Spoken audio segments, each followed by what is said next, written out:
네, 오늘 성경 말씀은 로마서 1장 21절부터 23절까지를 보겠습니다.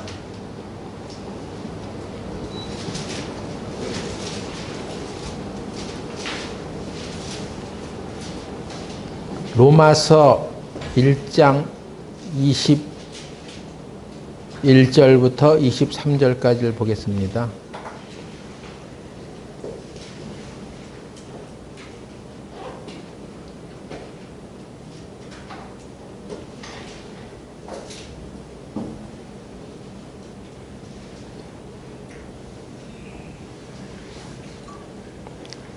하나님을 알되 하나님으로 영화롭게도 아니하며 감사치도 아니하고 오히려 그 생각이 허망하여 지며 미련한 마음이 어두워졌나니 스스로 지혜 있다 하나 우둔하게 되어 썩어지지 아니하는 하나님의 영광을 썩어질 사람과 금수와 버러지 형상의 우상으로 바꾸었느니라. 네, 여기까지 읽었습니다. 기도드리겠습니다. 거룩하신 하나님 아버지, 오늘 우리 교회 성도들을 이 자리로 인도하여 주셔서 감사드립니다. 오늘 우리가 이 시간에 주님께서 주시는 말씀으로 우리의 생각을 새롭게 하여 주시고 또 우리 마음속에 하나님의 생각이 가장 우선으로 다가올 수 있도록 인도하여 주시옵소서. 이 마지막 시대를 살아가는 우리들이 하나님 앞에 어떤 모습으로 무엇을 생각하며 살아가야 하는지를 밝히 계시하여 주시옵소서. 예수님의 이름으로 기도드렸습니다. 아멘.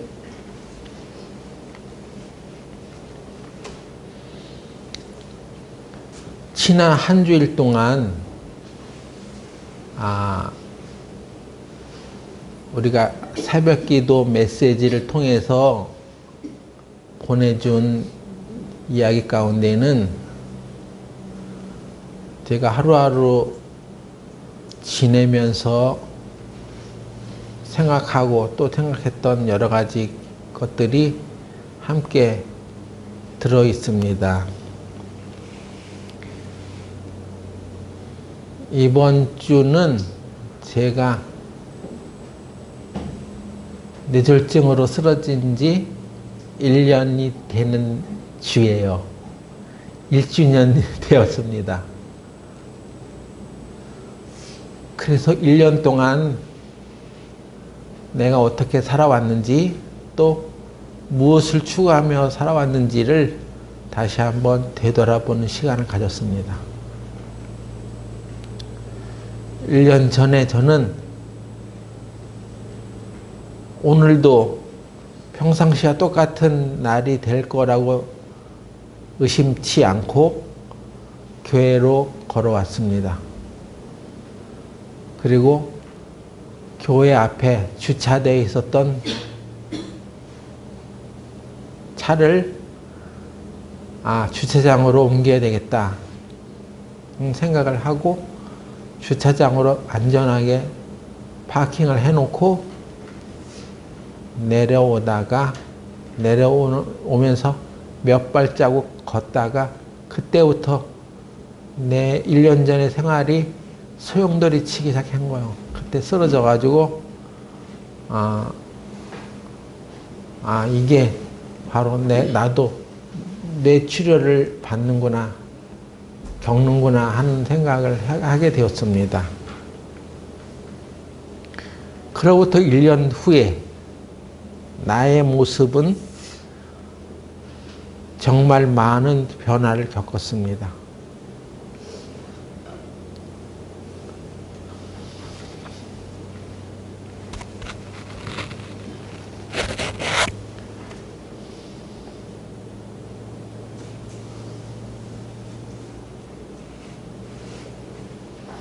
그리고 우리가 이제 구원받은 하나님의 자녀로서 어떠한 생각을 가지고 살아가야 하는지를 깊이 생각하게 되었습니다.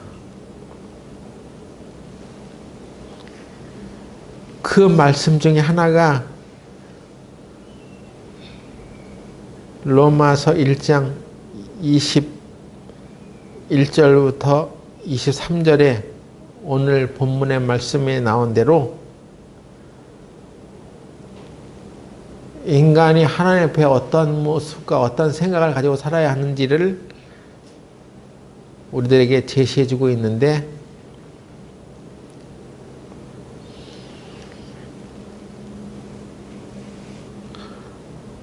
이것은 우리들이 성공적인 그리스도인의 생활을 해나가는 데도 필요한 4가지 열쇠라고도 할 수 있습니다.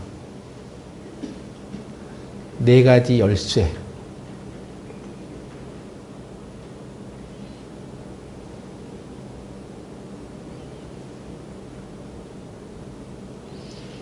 여기에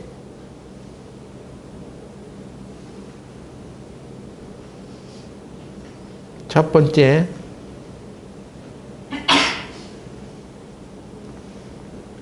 하나님을 알되 하나님을 영화롭게도 아니하며 감사치도 아니하였다.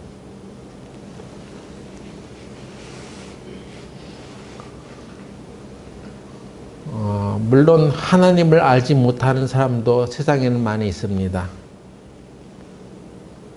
그런데 우리는 하나님을 아는 사람들이라고 말할 수 있죠. 하지만 하나님을 알면서도 엉뚱하게 살아갈 수가 있는 거예요. 첫 번째가 하나님을 영화롭게 아니하였다는 것입니다. 이렇게 하나님을 알되라는 말이 서두에 기록되어 있는데, 이 하나님을 알되라는 말 속에는 구원받은 사람이나 받지 않은 사람이나 모든 피조물 안에는 하나님께서 하나님을 알 수 있도록 어떤 장치를 해놨다는 뜻입니다.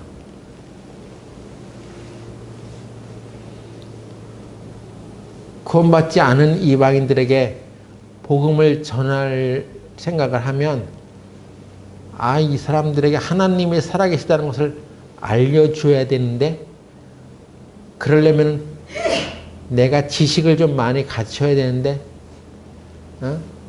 진화론에 대해서도 잘 설명해 줄 수 있어야 되는데, 그것이 얼마나 허구라는 것을 이 사람들에게 잘 알려주고 성경 지식을 제대로 전달해 줘야 되는데 하는 생각이 들어옵니다.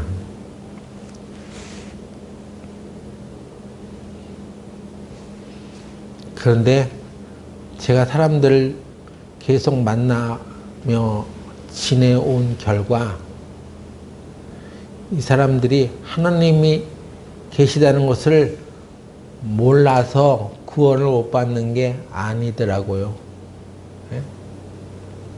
하나님에 대한 지식이 없어서 하나님이 천지를 창조하신 창조주라는 것을 몰라서, 알지 못해서 구원을 못 받는 게 아니었습니다. 다시 말해서 하나님께서는 모든 피조물 안에 하나님을 알 수 있도록 어떤 장치를 해놨다는 것입니다. 제가 뇌출혈로 이렇게 쓰러지고 나서 재활운동을 하면서 한 6개월 정도 지났을 때 자율유도장치라는 얘기를 들었어요. 그때 처음 저도 배웠어요. 우리가 직립보행을 하는 것은 하나님께서 우리를 그렇게 만드셨다는 것입니다. 그런데 그 직립보행을 하는 것은 뇌에서 이렇게 걸어야 되겠다는 것을 배워서 그렇게 걷는 것이 아니라, 우리에겐 척수신경이라는 것이 있어서 이 척추에 척수신경이라는 것이 있는데, 그거는 어떤 학습에 의해서 되는 게 아니라 자율유도장치와 같은 것이라. 그래서 첫걸음을 떼서 걷다 보면 그 자율신경에 의해서 지가 알아서 걷는다는 것입니다. 일종의 자동 유도 장치라는 거예요.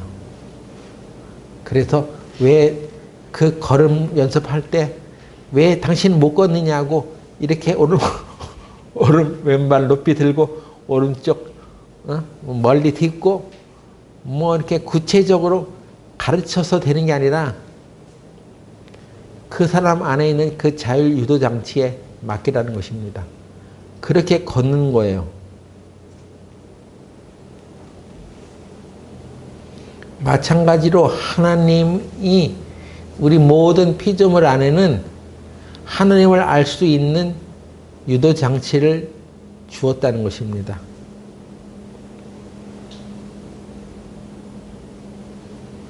로마서 1장 18절 볼까요? 하나님의 진노가 불의로 진리를 막는 사람들의 모든 경건치 않음과 불의에 대하여 하늘로 조차 나타나니. 자, 이 얘기는 당신이 하나님을 믿지 않으면 심판을 받습니다 하는 이 얘기는 당신은 하나님 믿지 않으면 지옥 갑니다. 이 얘기는 가르쳐 주지 않아도 모든 사람들의 마음 안에 그것이 심어져 있단 말이에요. 우리가 그걸 연구해서 전도를 열심히 해야지 그 하나님의 심판을 이해시키고 그것을 알게 하는 것이 아닙니다. 사실은 모든 사람이 이미 마음 안에 있어요. 아, 하나님과 내가 올바른 관계에 있지 않구나. 이대로 계속 살면 안 되는구나. 심판을 받겠구나. 그걸 다 안다는 것입니다. 사람은. 나는 무신론인데요.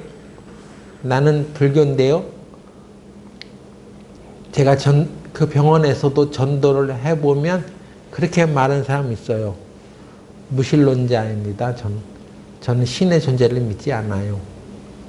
그러면 이제 할 말이 없어지게 만들죠. 나한테 하나님에 대해서 전도하지 마세요. 그런 얘기잖아요. 또는 저는 불교 신자예요. 그렇게 딱 차단을 하는 사람도 있는데 그러면 그 사람들은 하나님의 심판을 안 믿냐? 모르냐? 그것이 아니라는 것입니다. 말해주지 않아도 자신들이 하나님의 심판과 진노를 받을 수밖에 없다는 것을 알아요. 그래서 우리가 전도할 때 너무 내가 열심히 연구해서 그런 거 다 일일이 성경에 있는 기절 다 찾아가지고 알려줘야지 전도를 하고 하나님의 살아계신과 심판에 대해서 알려주는 것이란 그런 뭐라 할까? 걱정? 그런 거 하지 않아도 된단 말이에요. 이미 다 알고 있는 거야. 하나님의 심판을 받게 돼 있다는 것을 사람들은. 자, 19절. 로마서 1장 19절에 이는 하나님을 알만한 것이 저희 속에 보임이라. 하나님께서 이를 저에게 보이셨느니라. 그렇죠. 하나님을 알만한 것을 하나님께서 저희 속에 보이셨어. 하나님이 그렇게 해놓으신 거예요. 그래서 기독교인이라 할지언정 구원받지 않은 사람은 자기가 하나님의 구원을 받지 못했기 때문에 지옥에 갈 수밖에 없다는 것을 본인 스스로가 안다는 것입니다. 네? 그러니까 당신이 심판받습니다. 지옥 갑니다. 이렇게 목소리 걸고 그걸 쌓을 필요가 없어. 하나님께서 심어주신 것을 저희로 알게 하옵소서 하고 기도하는 마음으로 가서 하나님을 어떻게 믿는 것이 올바른 믿는 것인지를 그걸 가르쳐주면 되는 것입니다. 그리고 하나님이 우리를 얼마나 사랑하시는지를 알려주면 되는 거예요. 그러니까 얼마나 전도하기가 쉽게 하나님이 해놓으신 거죠. 걱정하지 마세요. 그러니까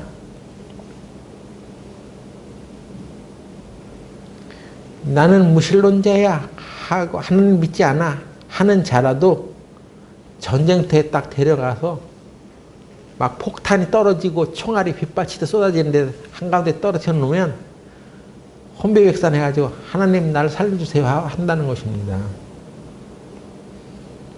하나님의 이름을 부르면서 살려달라고 소리를 지르는 것이 인간의 기본적인 마음이에요. 지금 우리가 이제 이렇게 자리에 딱 앉아서 텔레비전 보듯이 무슨 영화, 전쟁 영화 보고 하면서 우리는 그들이 처해져 있는 상황을 즐기죠. 그냥 이렇게 제3자 입장에서 이렇게 보니까 긴박하지 않잖아요. 사실 그냥 우리가 조금 이렇게 긴장되는 순간을 보기는 할지언정 내가 그 자리에 있지는 않잖아요. 근데 실제로 그 전쟁터 안으로 확 날 떨어뜨려 놓고 너 여기서 살아남어 하고 총 한 자루 쥐어주면 살아나려고 발버둥 치는 것입니다. 그리고 폭탄 막 떨어지면 하나님 살려주세요 그러는 것이에요. 그런 반응이 나오는 거예요. 이는 하나님을 알림하는 것이 저희 속에 보임이라. 하나님께서 이를 저에게 보이셨느니라. 그런 뜻입니다. 그런데 사람이 21절 다시 자세히 볼까요? 하나님을 알되 하나님으로 영화롭게도 아니하며 감사치도 아니하고 오히려 그 생각이 허망해지며 미련한 마음이 어두워졌나니. 이 네 가지 생각 패턴이 여기 기록되어 있어요. 첫 번째, 하나님을 알면서도 하나님을 영화롭게 아니하였다. 두 번째, 감사치도 아니하였다. 네? 세 번째, 오히려 그 생각이 허망하여졌다. 네 번째, 미련한 마음이 어두워졌다. 이 네 가지 부정적으로 써놨는데 이것을 긍정적으로 표현하면 하나님을 영화롭게 하라는 것입니다. 그리고 두 번째, 감사하라는 것이죠. 세 번째, 당신 생각의 힘을 인정하라. 생각 그냥 흘러가는 대로 이렇게 생각하지 말고 너의 생각의 힘을 인정해. 네가 좀 주도적으로 생각을 좀 해봐. 그런 것입니다. 그리고 네 번째, 미련하지 말고 좋은 마음을 가지고 올바로 생각해. 이런 뜻입니다.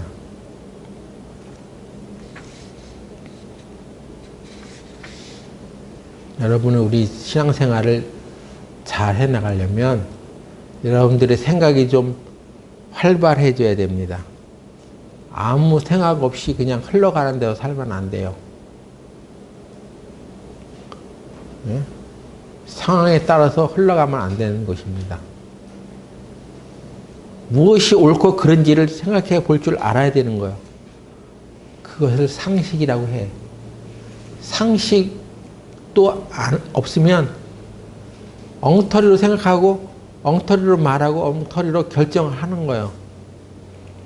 지난 3개월 동안 우리나라에서 일어나는 모든 정치적인 이슈들을 자세히 보면 아무 생각이 없으면 아무 문제가 안 돼.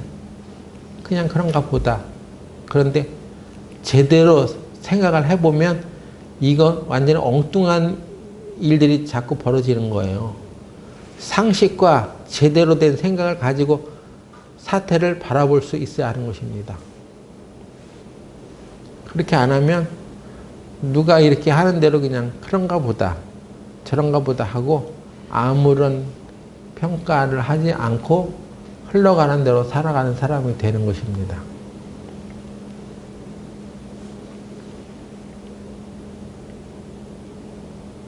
그러니까 하나님 살아계신지를 내가 막 연구해가지고 꼼짝 못하게 해서 명백한 논리를 만들어 가지고 이론을 만들어 가지고 이렇게 전해야지 저 사람들이 하느님이 살아계신 거 믿을 거야 하고 애쓰지 않아도 됩니다. 시편 46편 10절에 보면 이런 말씀이 있어. 너희는 가만히 있어. 내가 하나님 됨을 알지어다. 하나님이 말씀하신 거예요. 하나님이 자신을 알려주는 법이 어떤 방법을 알려주냐면 너희는 가만히 있어. 내가 하나님 됨을 알지어다 그랬어요. 그러니까 가만히 있어야 되겠죠. 가만히 한번 생각을 해봐. 그러면 하나님이 살아계신 것을 알 수가 있어. 그런 것입니다. 그러니까 가만히 있으라는 거예요. 가만히 있으려면 어떻게 해야 돼? 나부대지 말아야 돼요. 네? 생각할 시간과 겨를도 없이 왔다 갔다 막 하고 살아가면 하나님이 살아있는지를 알지 못하는 거예요. 그러면 생각을 해야 돼. 사람은 어떻게 움직이지? 어떻게 일어서는 거지? 그걸 생각해야 돼. 그냥 일어서면 안 돼요. 스탠스 자세를 올바로 잡고 다리를 쩍 올바로 벌리고 이렇게 일어서야 돼. 아무렇게나 막 일어서면 금방 쓰러져.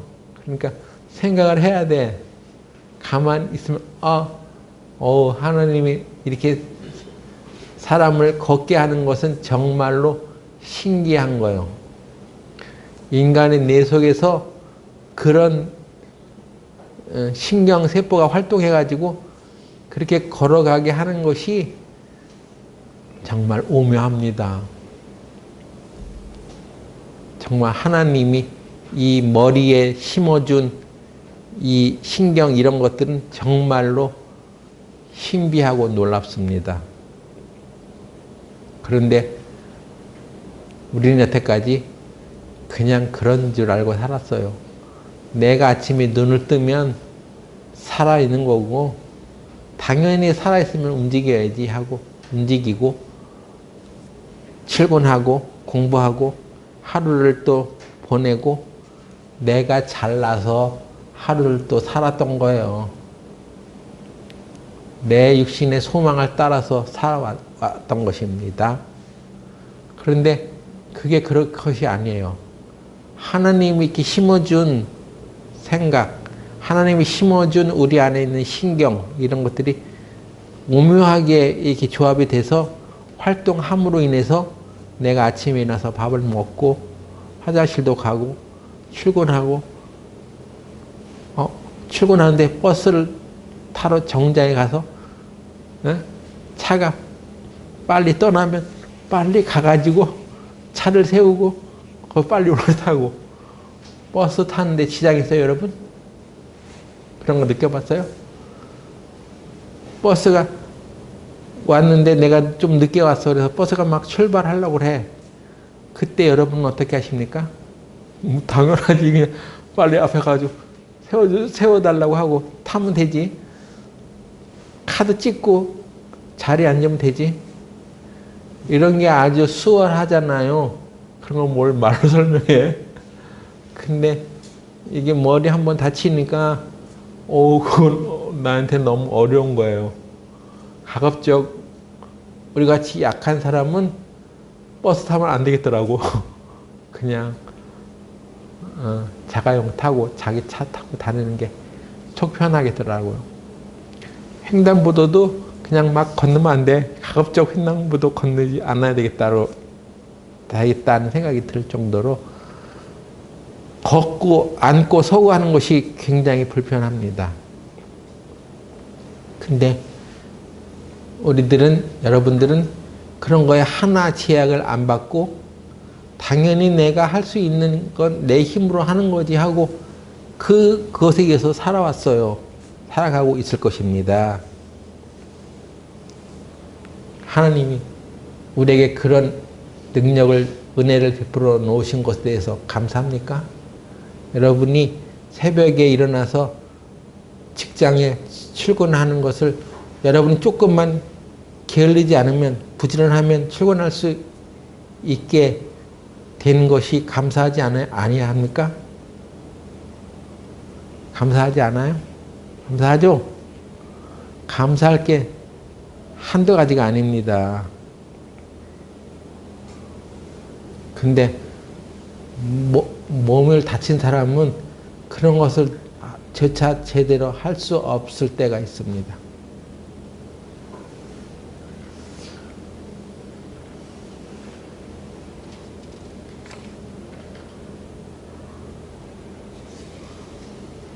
그러니까 여러분들이 생각을 좀 하셔야 됩니다.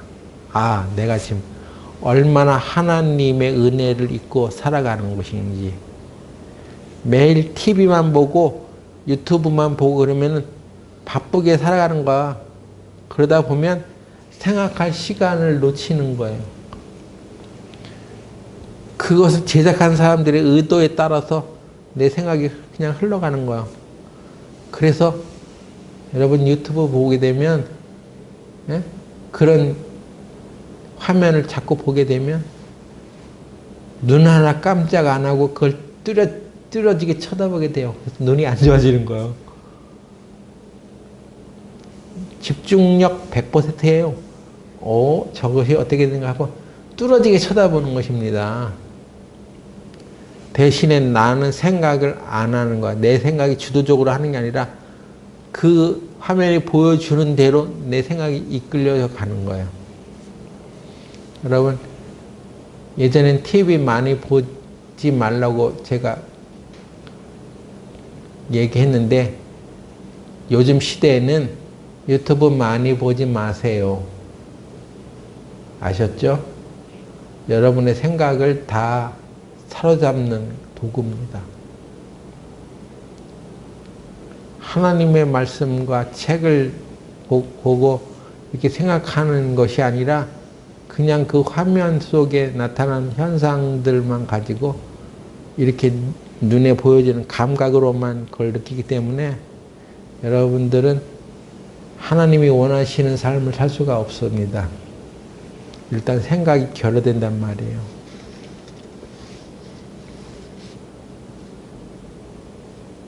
자, 그래서 첫 번째 우리가 하나님을 영화롭게도 아니하고, 그러니까 하나님을 영화롭게 하라는 얘기죠. 올바로 살아가려면 영화롭게 한다는 것은 영광스럽게 한다는 뜻이라고 했습니다.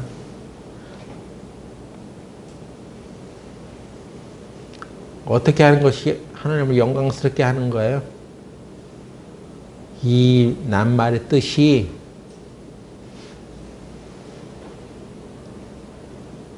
무엇을 영광스럽게 하다는 것은, 영어롭게 하다는 것은 그를 높인다 하는 뜻이 있습니다.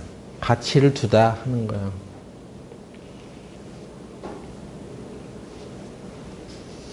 제가 어느 날 새벽기도 메시지에 이것을 보냈는데, 어느 날 백화점에 누군가 침입을 했어.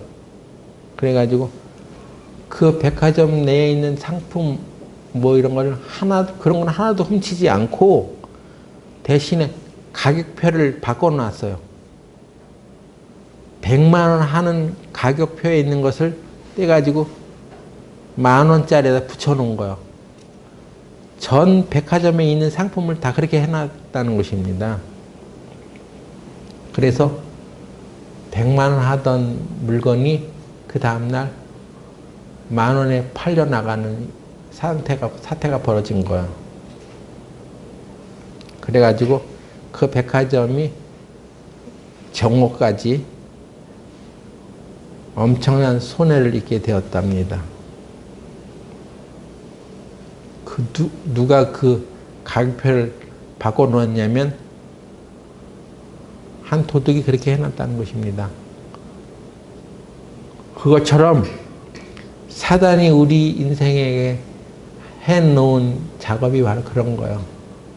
별로 중요하지 않은 것을 중요하게 가격표를 매겨놓고 가치를 매겨놓고, 정말 중요한 것은 가치를 형편없이 매겨놓는 거예요. 제가 며칠 전에 우리 자매가 출근하면서 어느 교회에서 만들어 놓은 이 전도지를 하나 들고 왔어요. 근데 거기 보니까 이런 설명이 있더라고요. 우리 땡땡 교회는 우리 목사님이 10년 동안 산기도를 통해서 영적으로 충만해져서 목회를 하고 있습니다. 우리는 어느 교단에 속해 있는 교회입니다. 그러면서 말하기를 인생이 고달프고 괴로움이 많으신 분들은 오십시오. 우리 교회에 오면 그 문제가 해결됩니다.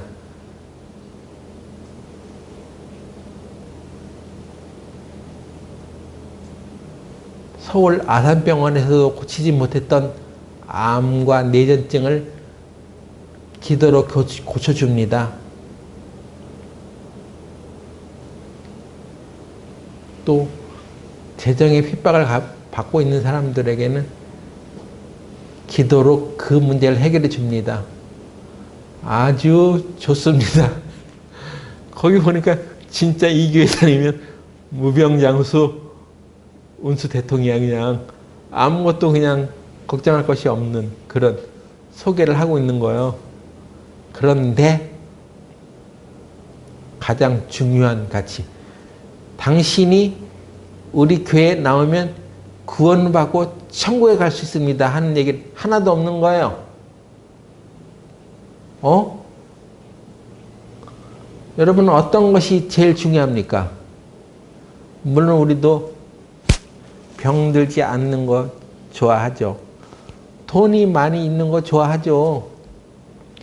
결혼 운 또는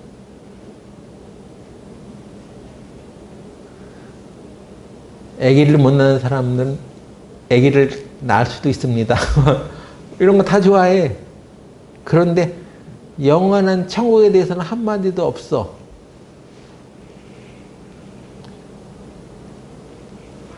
하나님 믿고 살아가는 가운데 가장 중요한 가치, 영원한 천국에 대한 가치는 아주 한마디 언급이 없고 그냥 이 세상을 살아가는 데 필요한 모든 것들을 다 받을 수 있다는 그런 얘기만 잔뜩 써 있어요.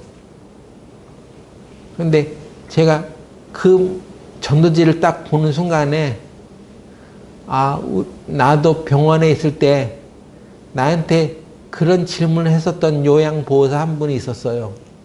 이 사람도 옛날에 교회 다녔던 사람이라고 하는데 지금은 안 다니는데 우리 교회 한번 나오겠다고까지 얘기를 했던 사람이에요.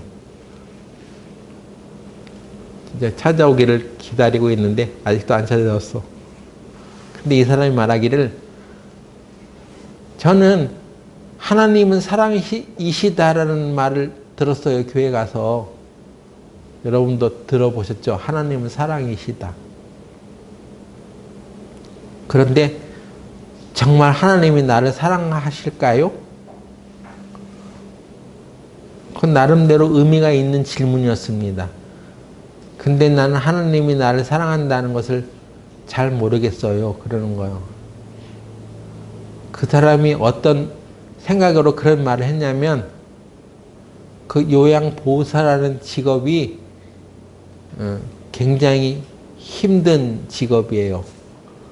여러분들 공부 열심히 해서 좋은 데 취직하고 요양보호사 같은 직업은 가급적 하지 말고 신앙생활 하세요. 거기에는 진짜 여러 사람들에게 자기 서비스, 그 환자들에게 서비스를 해야 되고, 푸대접도 받고 인격 모욕을 당하고 그런 일을 하면서 아주 새벽에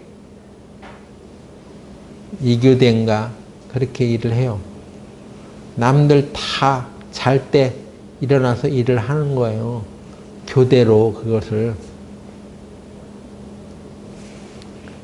그러니까 일하는데 굉장히 힘든 직업을 갖고 있다고 여겨지는데 그렇게 고생하면서 살아가는 사람이기 때문에 하나님이 나를 이렇게 사랑하시나요? 그 말 속에는 하나님 나를 이렇게 사랑한다면 나를 이렇게 힘들고 어려운 일을 하게 하지? 내가 원하는 것들을 왜 안 주지? 그런 불만이 거기에 들어있는 것입니다. 제가 정신이 멀쩡했으면 그럼요, 하나님 우리 사랑하죠. 하나님이 사랑하시는 이유를 쫙 일목요연하게 설명해 줬을 텐데 그때 나도 몸이 힘들어 있었어요. 아파 있었습니다. 그래서 나도 병원에 입원해 있는데 그런 말을 들으니까 하나님이 사랑한다는 것을, 우리를 사랑한다는 것을 어떻게 말해주지? 물론 하나님이 우리를 사랑한다는 것을 나는 믿는데 이 사람은 전혀 받아들이지 않고 있는 것 같다는 생각이 들어졌습니다. 그리고 내가 믿는 믿음 자체도 흔들렸어요. 왜? 당신은 하나님 믿는 목사 아니야? 근데 목사가 왜 여기 병원에 왜 왔어? 처음에는 할 말이 없더라고요. 당신이 하나님을 믿는 목사면 이 세상에서 돈도 잘 벌고 유명해지고 그렇게 건강하게 지냈어야지. 근데 당신이 왜 이렇게 아파가지고 이렇게 병원에 왔어? 이러는 것을 공격하는 것 같았습니다. 그래서 그때는 쩝하고 할 말을 제대로 하지 못했어요. 그리고 나서 이제 병원에서 퇴원하고 집에 있으면서 다시 하나님의 말씀을 보는 가운데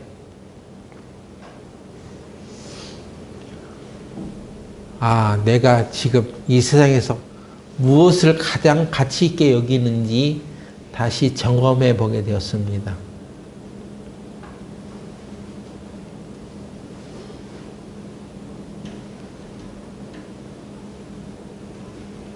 저와 여러분이 이 세상에서 가장 가치 있게 여겨야 되는 것은 무엇입니까? 또 가장 가치 있게 생각하는 것은 무엇입니까? 예? 맛있는 거? 예? 맛있는 거? 또 재밌는 거? 아니면 내가 이 세상에서 가장 사랑하는 사람들? 그게 가치 있는 것입니까? 아닙니다. 가장 가치 있는 것은 내가 영원히 누릴 수 있는 것들이에요. 그건 바로 천국이고 천국에서의 영원한 상급 이런 것들입니다. 그게 가장 가치 있는 거예요. 내 월급이 가장 가치 있는 게 아니라 이 세상에서 살아가는 그런 가치들은 세상에 있을 때만 필요한 거예요. 우리도 언젠가 이 세상을 떠나는 날에는 아무것도 아니고 그거 다 툭툭 털고 영원한 천국을 가야 됩니다. 천국에서 영원한 상급을 받는 것이 가장 가치 있는 것일 것입니다. 그래서 우리가 구원받은 거 이것만으로도 사실 너무너무 감사한 일인 건 맞아요.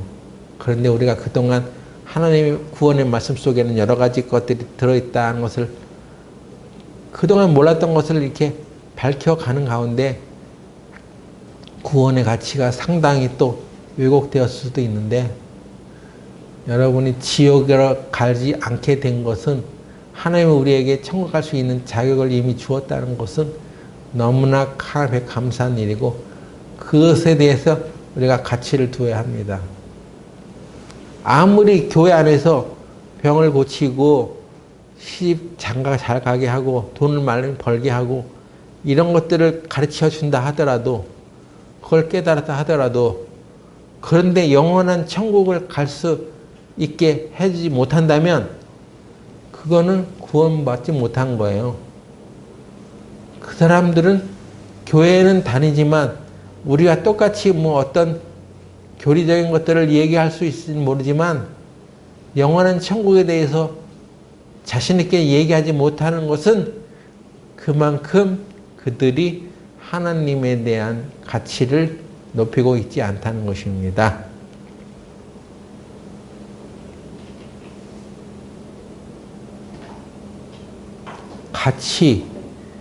가치를 알아야 돼요. 저와 여러분의 인생 가운데서도 가장 중요한 가치가 뭔지를 바로 잡아야 됩니다. 한 사람의 가치관이 얼마나 무서운 거냐면 그 가치관에 따라서 사람이 죽고 살기도 하고 많은 사람을 죽이기도 합니다. 많은 사람을 살리기도 하지만 히틀러라는 사람은요, 민족적인 종족의 우월주의를 믿는 그런 가치관을 가졌어요. 게르만족이 세계에서 가장 우수한 민족이다. 그게 그 사람의 가치관이에요. 그래서 이 유대인들은 죽여도 마땅하다. 이런 가치관을 가지고 유대인들을 600만 명이나 학살하는 일을 저질렀습니다. 그 사람의 가치관이었어요, 그것이. 여러분의 가치관 뭐 그냥 있으면 좋고 없는데 뭐 그냥 흘러가는 대로 살지 이렇게 하면 안 됩니다. 여러분이 이 세상에 재물과 돈을 가장 중요하게 여기는 가치관을 갖고 있는 사람이라면 그 가치관에 따라서 생각하고 행동하고 그렇게 말하며 살아가는 거예요. 하나님의 나라와 영원한 천국에 대한 것들을 가장 중요하게 생각하는 가치관을 갖고 있으면 그 나라와 그의 의를 위해서 살아갈 수 있는 것입니다. 이 가치관은 누구에게 영향을 받는 거냐면 가장 좋은 가치관은 하나님의 말씀으로부터 받는 것인데 사람이 하나님의 말씀으로부터 가치관을 받지 아니하고 주위 사람들, 미안하지만 특히 가족들, 미안하지만 특히 부모들, 그 부모의 가치관을 그대로 받는 거예요. 부모가 돈이 최고야, 돈이 우선이야, 돈 벌어, 이게 우리의 가장 가치관이야 하고 그걸 얘기하고 그렇게 살아가면 자식도 그대로 그걸 본받는 거예요. 여러분 무섭습니다. 가치관이 잘못되면 그 사람이 구원받고도 열심히 살아갈 수 없어. 신앙생활을 제대로 못해. 그렇게 되는 거예요. 여러분 하나님을 알되 영화롭게 하지 않는 그런 생활을 하면 안 됩니다. 하나님을 제대로 안다면 하나님을 가장 높이고 그분에게 최고의 가치를 부여해야 돼요.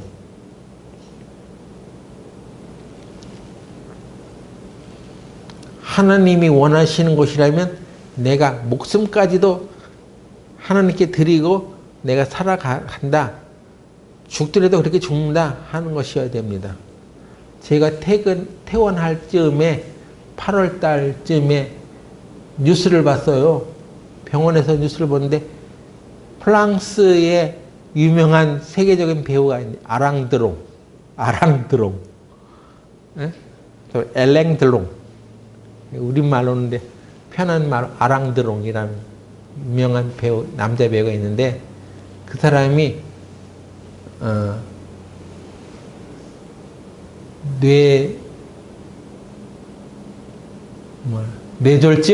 뇌졸중으로 죽었다는 얘기를 들었습니다. 그 뉴스가 나와서 88세에 아랑드롱이라는 사람은 정말 세계적으로 유명한 배우였어요. 모든 사람들이 다 그의 외모와 이런 것들을 보고 다 거의 좋아했죠. 근데 이 사람이 뭐라고 했냐면 자기 죽을 때 나를 안락사 시켜주시오. 그렇게 했다는 거예요. 안락사? 자기가 죽을 때 비참하게 죽지 않고 편하게 자기가 세상 삶을 마감할 수 있는 자유를 나에게 달라. 그런 것입니다. 전 세계에서 안락사를 허용하는 나라가 스위스가 있어요. 그래서 스위스에 가서 그걸 하면, 안락사 시켜달라고 하면 거기서는 허용이 돼. 무슨 그 MRI 찍는 그런 관 비슷한데 누워가지고 스위치를 누른다는 것입니다. 당신의 이름, 성함, 나이, 주소가 무엇입니까? 말해줘. 그럼 yes 하면 예 눌러. 당신 이제 안락사를 시행하겠습니다. 동의하십니까? 그럼 예 딱 누르면 그 산소가 공급되던 것이 끊어지고 질소가 들어오는 거예요. 그러면 이제 호흡 곤란으로 죽는 거예요. 편하게 영광스럽게 죽겠다는 것입니다. 구차하게 병 걸려서 구질구질하게 죽지 않고 편하게 죽겠다는 것입니다. 제가 그 뉴스를 딱 듣는 순간에 아, 저 사람이 왜 안락사를 요구할까? 그거는 자기 영광을 구하니까 그렇게 되는 거 아니냐는 거예요. 이 세상에서 영광스럽게 살아왔던 사람들, 자기 이름을 내면서 살았던 사람들은 그 종말도 비참해지고 싶지 않은 거예요. 자기를 위해서 살아왔기 때문에 자기를 위해서 죽는 거예요. 죽어도 그렇게 죽겠다는 것입니다. 바로 저거구나. 하나님을 영화롭게 하면서 살아간 것이 아니라 자기를 영화롭게 하면서 살아갔기 때문에 죽는 것도 자기를 위해서 죽는구나. 아, 그런 생각이 들었습니다. 그 다음에 그 사람이 어떻게 생을 마감했는지는 알려진 뉴스가 없어서 잘 모르겠어. 지금도 잘 모르겠어. 진짜 그렇게 죽었는지 아니면 어떻게 됐는지 잘 모르겠지만, 그러나 여러분이 이 세상에서 자기의 목숨과 자기 영광을 위해서 살아가면 아무런 의미가 없어지는 것입니다.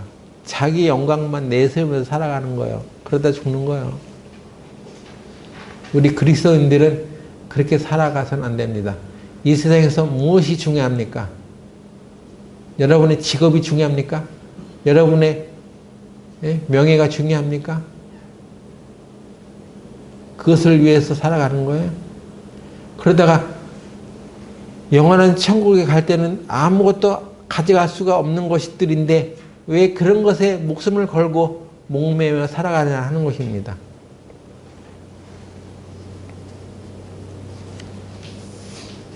무엇을 위해서 살아가야 됩니까? 이런 것을 좀 생각해 보자는 거예요. 하나님을 영화롭게 하시고 감사하는 생활을 하세요. 그리고 당신의 생각을 올바로 가지세요. 허망하여지지 말라는 것입니다. 헛된 것에 마음이 뺏겨가지고 그것을 쫓아가면서 살지 말라는 거예요. 좋은 마음을 가지라는 것입니다. 좋은 마음. 어떤 마음이 좋은 마음이요? 하나님이 주시는 마음이 가장 좋은 마음이죠. 자, 우리가 잘 아는 말씀 한 구절 찾아볼까요? 시편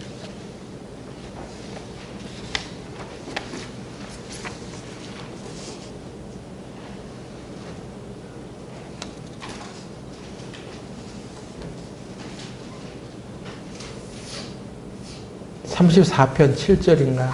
예, 일단.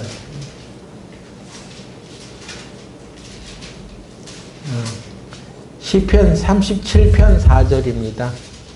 시편 37편 4절.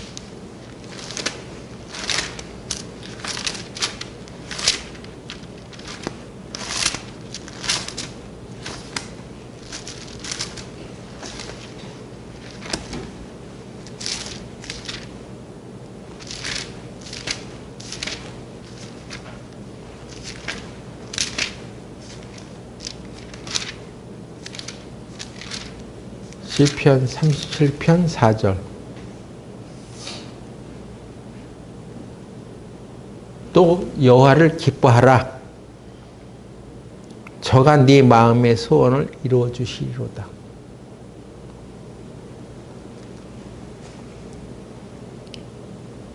하나님을 기뻐하면서 살아가는 사람들은요, 하나님께서 그 마음의 소원을 이루어 주신다는 얘기예요.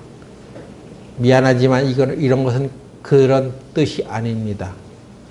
네 마음에 어떤 소원을 가지고 살아가든 하나님을 기뻐하면 네 마음의 소원을 다 들어주셔.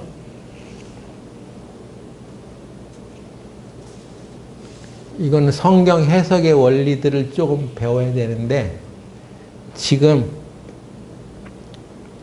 시편 37편에는 악한 자의 마음을 따서 살지 말라는 교훈이 들어 있습니다.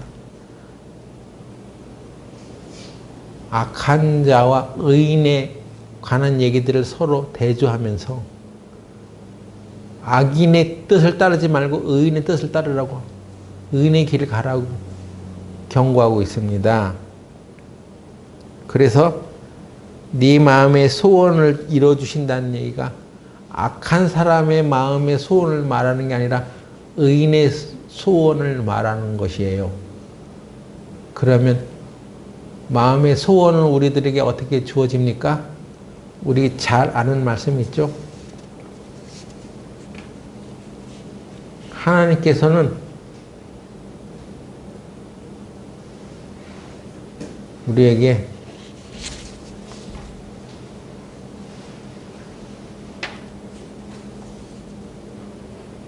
우리 마음에 소원을 두고 행하신다는 말씀이 있어.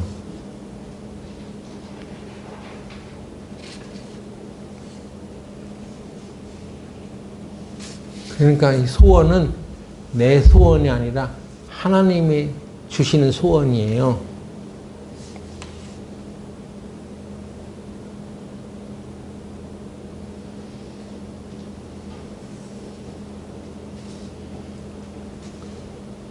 하나님이 자기를 기뻐하는 사람들에게는요, 하나님이 또 자기의 일을 사람들에게 행할 때는 그 마음에 소원을 두고 행하시나니 이런 말씀이 있어. 빌립보서에. 그것과 연결을 시켜야 되는 거예요. 이게 둘이 맞아야 돼. 내가 내 마음에 원하는 대로 내 마음의 소원, 악인의 소원을 말하는 것이 아니라 하나님이 주신 소원. 하나님이 우리에게 마음의 소원을 주셔서 그 일을 행하게 하시는 것입니다.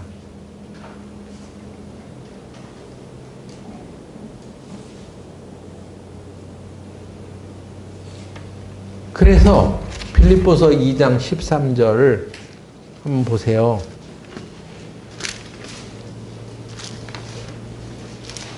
빌립보서 2장 13절에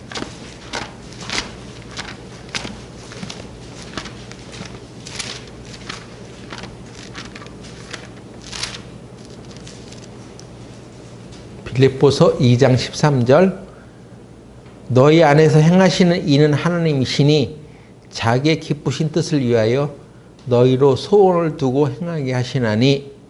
그렇죠? 하나님께서 자기의 기쁘신 뜻을 위하여 사람들 안에, 우리들 안에 소원을 두고 행하게 하신다는 것입니다. 여러분, 이런 소원을 받아야 되는 것입니다. 무조건 내 육신의 소원, 돈 많이 버는 것, 그런 소원을 말하는 게 아니에요.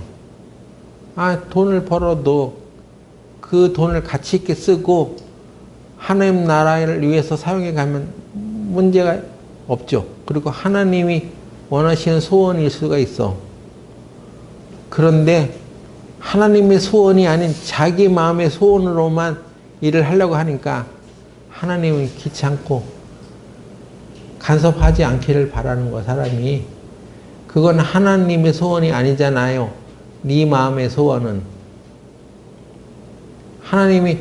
하나님도 없는, 하나님과도 관계없는 마음의 소원을 우리에게 주셔서 그 일을 행하게 하신 분은 아닙니다. 하나님은 그렇게 원하시지 않아요. 그렇게 일하지 않는단 말이에요. 하나님은 분명 그 안에 소원을 주셔. 하나님의 뜻을 따라서 살아가면 그 일을 이룰 수 있도록 해주시는 소원을 우리에게 주시는 거예요. 하나님이 주신단 말이에요. 그 소원도. 근데 우리가 하나님을 기뻐해야 돼. 어떻게 기뻐하는 거야? 만나고 싶어 해야지 하나님을. 여러분은 만나고 싶은 사람 있으면 눈만 뜨면 만나고 싶잖아요. 그 사람을 찾잖아요. 생각하잖아요. 이렇듯이 하나님을 기뻐하라는 얘기는 눈만 뜨면 하나님이 생각나고 하나님 하신 말씀을 찾게 되고 그것에 가치를 부여했기 때문에 그 중요한 가치를 위해서 살아가는 것입니다. 그런 사람이 되면 하나님께서 그 마음에 소원을 두고 하나님이 소원을 두고 그 안에서 행하게 하셔. 이런 말씀의 원리들이 다 합쳐서 하나가 되어야 하는 것입니다. 하나님이 일하시는 방법대로 우리가 주님 안에서 기쁨을 찾을 때 그분의 소원을 우리 마음에 주시는 것입니다.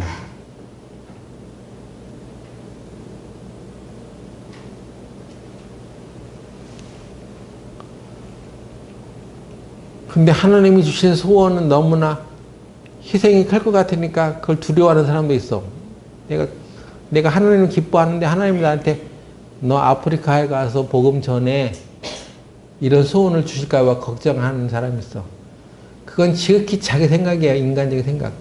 만일에 하나님이 주시는 그 소원을 마음에 받게 되면 아프리카 가지 않으면 다른 어떤 곳에 가도 기쁨이 없는 거예요. 하나님이 아프리카에 가라고 하는 그 소원을 주셨다면 그는 이 도시에 가서 일한들 도저히 기뻐하지 않는 거예요. 오직 아프리카만 가야지 그 마음의 기뻐함을 얻는 것입니다. 이게 틀려져요. 하나님이 나에게 크나큰 희생을 요구할까 봐 하나님이 주시는 소원을 받지 않으려고 하는 것은 자기 생각이에요. 나는 직장 그만두고 하나님이 일을 해나가기 싫은데 근데 하나님이 어떤 소원을 주시잖아요. 내가 하나님을 기뻐하고 그러면 그 마음속에서 직장 그만둬야지. 하나님의 뜻을 따라야지. 그런 게 마음의 기쁨으로 여겨져서 그대로 살아갈 수 있는 것입니다. 어거지로 직장 그만두고 복음 전하라는 것 아닙니다. 하나님이 그 소원을 주셔야지만 그 일을 할 수 있는 거예요. 근데 여러분들이 왜 그 일을 하지 못해요? 여러분들은 각자 마음의 소원을 가지고 살아가기 때문에 그렇습니다. 하나님을 기뻐하는 소원, 하나님을 기뻐하지 않고 살아가기 때문에 그런 소원이 없는 거예요. 하나님 주신 것들이. 그러니까 하나님은 그런 소원도 없는 주어지지 않은 사람에게 뭘 받으시려고 하겠어요? 하나님은 그렇게 안 하십니다. 걱정하지 마세요. 내가 세상을 기뻐하고 세상의 돈을 기뻐하고 재물을 기뻐하고 세상의 명예를 기뻐하는 사람인데 무슨 하나님이 그에게 소원을 주겠어요? 너 그런 거 하지 말고 하나님을 위해서 살아가. 어거지로 그런 소원을 두지 않는다는 것입니다. 어디 아프리카 가서 전도해, 선교해, 어불성설입니다. 그런 건 없는 거예요.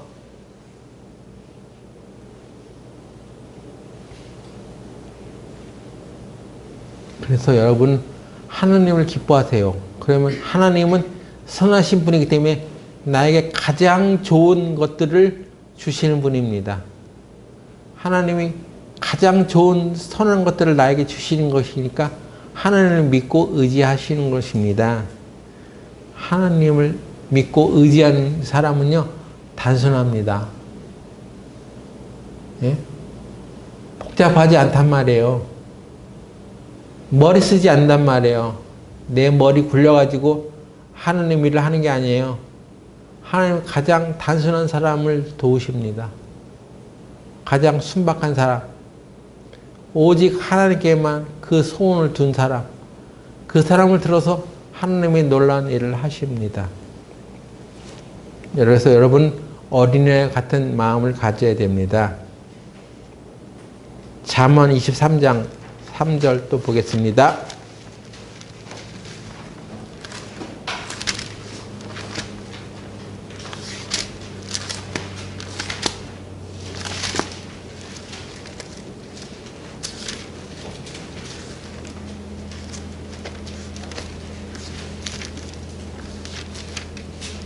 잠언 23장 7절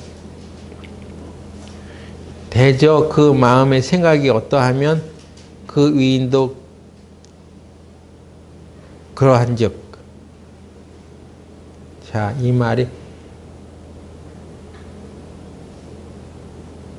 표준 새 번역이라는 책에 보면 무릇 그 마음의 생각이 어떠하면 그의 사람됨도 그러하니 라고 번역되어 있습니다. 그 생각이 어떠하니에 따라서 그의 됨됨이가 결정된다는 거예요.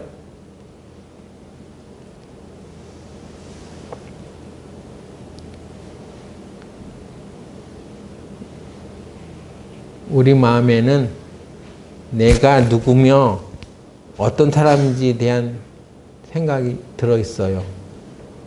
그런데 대부분의 사람들은 하나님 말씀으로 내가 어떤 사람이라는 것을 생각하지 않고 자기가 주변 사람들에게 내가 어떤 사람인지를 내보이려고 합니다.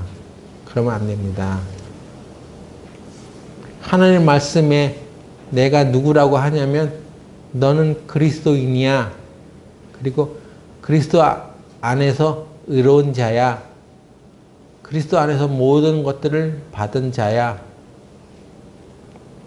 이렇게 말씀하십니다. 그러니까 하나님 말씀을 통해서 내가 누군지를 알아야 돼요.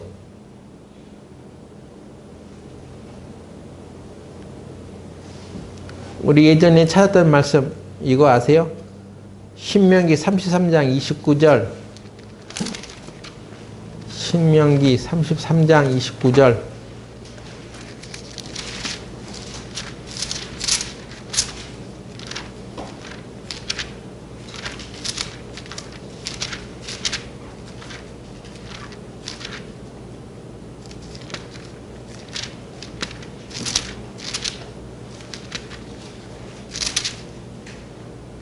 (33장 29절에) 보면은 이렇게 되어 있습니다. 이스라엘이여 너는 행복자로다. 여호와의 구원을 너같이 얻은 백성이 누구뇨? 그는 너를 돕는 방패시오 너의 영광의 칼이시로다. 내 대적이 내게 복종하리니 네가 그들의 높은 곳을 밟으리로다. 개역 개정 성경에 보면 이스라엘이여 너는 행복한 사람이로다 이렇게 되어 있습니다. 저와 여러분을 하나님께서 뭐라고 말씀하시냐면 하나님 말씀에 너는 행복한 사람이야 이렇게 말하고 있습니다. 근데 여러분 행복하세요? 또는 행복하지 않으세요? 무엇을 근거로 뭘 기준으로 여러분 내가 행복하지 않다고 생각하는 것입니까? 지금 내 상황을 보세요. 나는 어떤 사람들보다 못하고 돈도 많이 못 벌고 좋은 직업도 갖지 못했고 이러쿵저러쿵 어떤 상황 때문에 나는 행복한 사람이 아니다 라고 우리는 생각할 수 있잖아요. 그런데 하나님은 뭐라고 하냐면 성경 말씀에 너는 행복한 사람이야 이렇게 말씀하십니다. 그러니까 하나님 말씀 속에 있는 것으로 나를 생각할 수 있어야 돼. 하나님 말씀으로 나를 생각할 수 있어야 되는 거예요.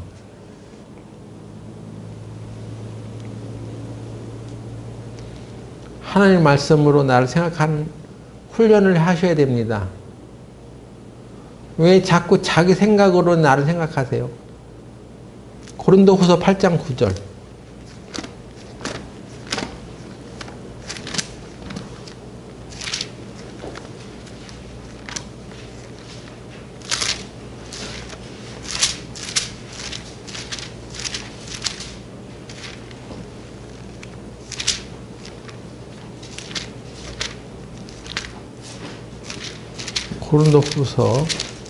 고린도 후서 8장 9절에 보면 이렇게 되어 있습니다.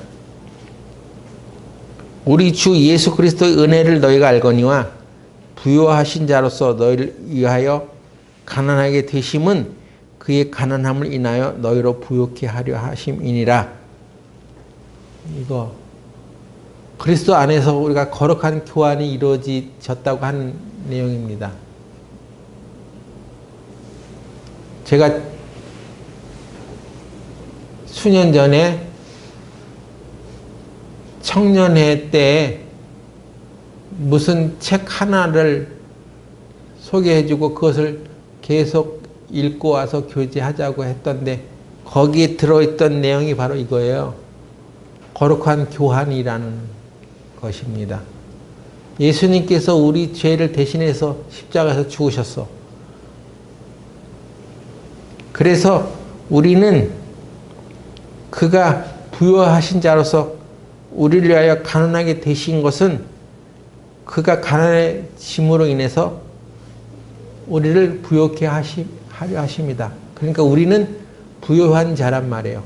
여러분이 헌금통에 지금까지도 착실하게 헌금하며 살아갈 수 있지만 그런데 마음속으로는 나는 가난한 자야, 없는 자야, 나는 부족한 자야 이렇게 생각하며 살아갈 수 있다는 거죠. 생각은 쉽게 바뀌지 않는단 말입니다. 여러분이 아무리 교회에서 헌금하면서 살아갈지언정 마음으로는 나는 돈이 부족한 자야, 가난한 자야, 남을 도울 수 없는 자야 이렇게 생각하고 살아갈 수 있다는 거죠. 그래서 올바른 마음으로 생각을 하라는 것은 바로 하나님이 하시는 말씀에 입각해서 자기 자신을 생각하라는 것입니다. 오늘 말씀에 이제 마지막 구절 하나를 보고 마치겠습니다. 마가복음 6장 35절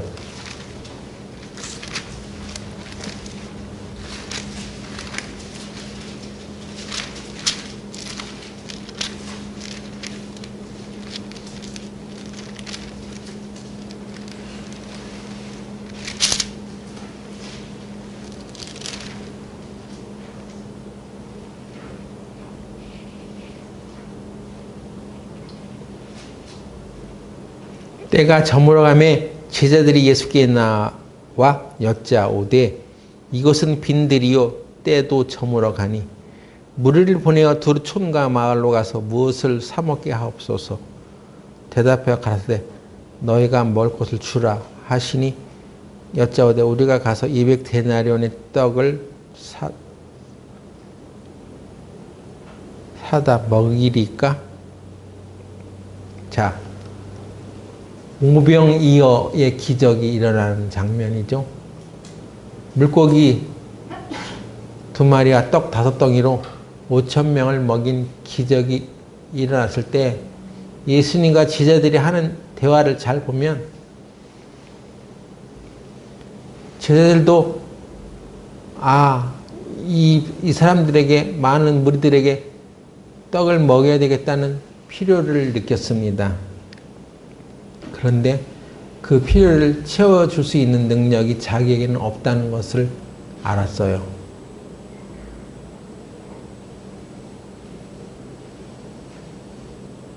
다시 말해서 근데 예수님은 뭐라고 말씀하십니까? 먹을 것을 너희들이 주어라. 우리가 할 수 없는데 그것을 시키는 분이 아니죠. 오늘날 교회도 이와 같은 모습이라는 거예요. 우리들은 재정이 부족하면 돈 많은 사람, 의사, 변호사, 좋은 직업을 가지고 있는 사람 또는 은행 이런 데로 사람을 보냅니다.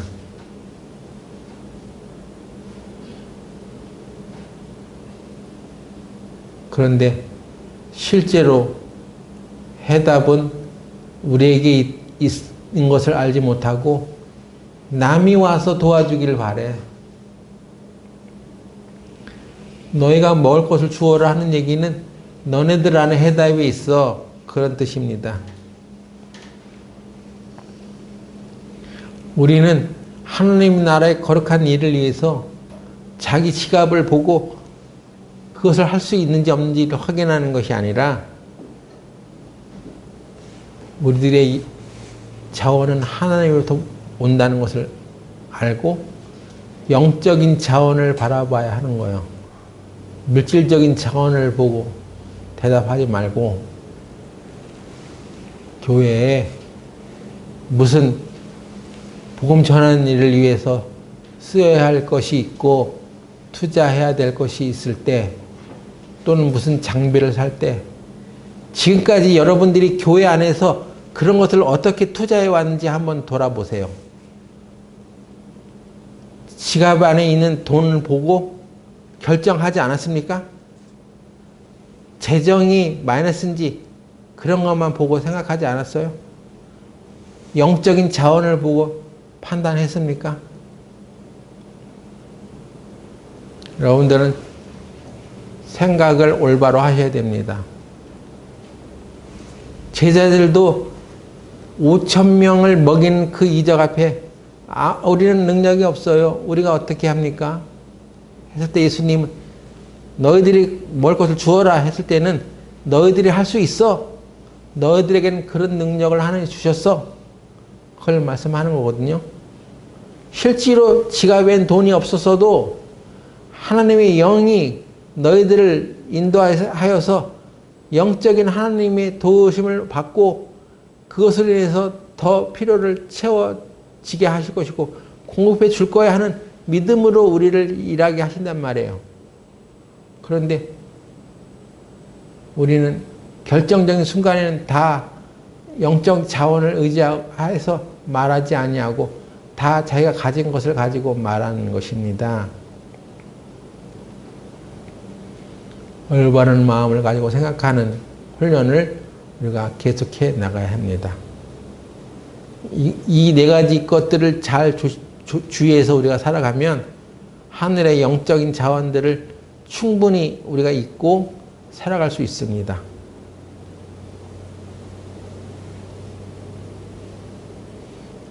앞으로 그렇게 하시려고 하는 것입니까? 그렇게 하십시오.